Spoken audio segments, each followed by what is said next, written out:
We're going down there. I can't really see it at the moment. I'll get back to you when I'm down there. Okay, so there's where I was just now, at the top on the bridge there. I'm now down below it, and as you can see, we have like a step waterfall. There's like 2 layers to it. So it's a double waterfall. Absolutely beautiful. Absolutely beautiful. Let's step back a bit and see if I can get you a better view.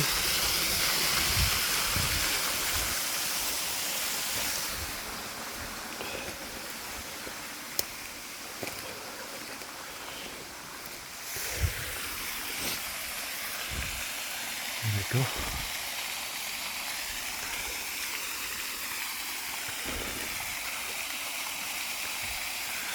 Okay, now I've done this up to here. I've done the woods up to here.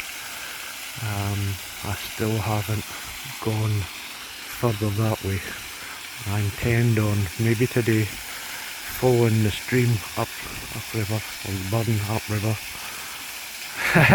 The burn upstream, I should say.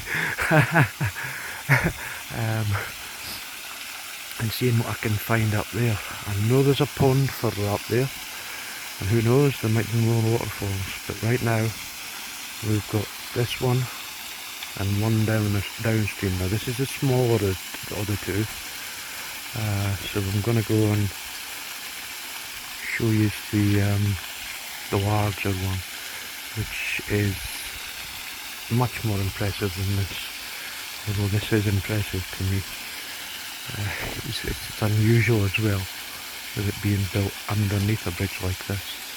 I've never seen one like it. So